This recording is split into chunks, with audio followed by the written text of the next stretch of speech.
Bonjour à tous.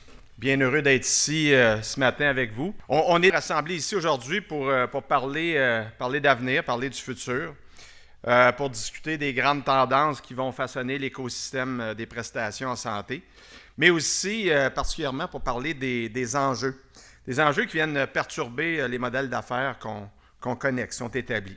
On a quand même fait beaucoup de chemin depuis les 10 dernières années, puis j'irais jusqu'à dire que la vélocité et l'intensité des changements ne fait que s'accentuer. Donc, la question qu'on doit se poser, c'est comment on peut conserver notre position, notre élan, pour continuer de croître dans un contexte qui est aussi dynamique. L'équipe de TELUS Santé a identifié 5 grands axes d'influence où on pense qu'il s'opère présentement des changements d'importance. Il y a la verticalisation de l'industrie, il y a la transformation de la réglementation, l'apparition ou la continuité de l'apparition de nouveaux médicaments puis traitements, donc l'évolution au niveau clinique. L'évolution de la prestation de soins, comment on dispense les soins à la population, aux patients, puis aussi tout le développement autour de la technologie. Si je vais du côté de la verticalisation, depuis quelques années, bien, on remarque ce mouvement-là. Si on regarde comment ça se transpose au Canada, j'en avais parlé un peu l'an passé, on a des gros joueurs.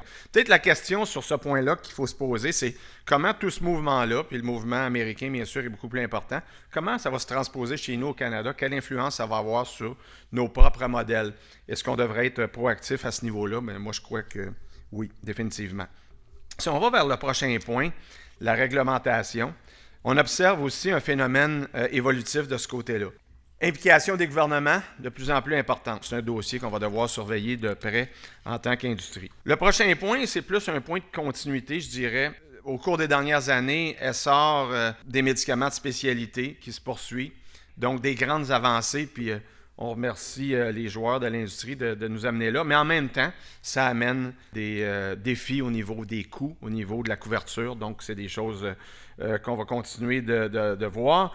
L'autre gros point, je pense, qu'on voit émerger, c'est l'évolution des modèles de prestation de soins qui sont de plus en plus appuyés par la technologie. Alors ici, j'ai quelques exemples. J'en ai un qui nous concerne, TELUS, parce qu'on est impliqué, qui est le modèle prescription ou Prescribe IT en anglais.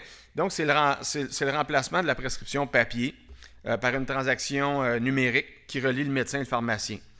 On a aussi l'autre phénomène de croissance qui est majeur dans le marché, c'est la prolifération des plateformes de santé virtuelles qui viennent offrir une façon différente de desservir les soins aux patients. Par la suite, on veut parler aussi de la croissance par une technologie sécuritaire, mais je dirais le mot que je voudrais souligner ici, c'est intégré. Puis ça ici, encore une fois, c'est un pari que TELUS Santé a pris au cours des dernières années. C'est de créer une infrastructure assez solide pour accueillir la prolifération de toutes ces innovations-là. Donc, l'intégration verticale à l'éclosion de ces nouveaux modèles d'affaires-là, bien, les jeux sont ouverts. C'est à nous de nous démarquer dans ce nouvel écosystème, puis de devenir toujours plus pertinent, plus utile et incontournable. Donc, je vous souhaite une excellente conférence.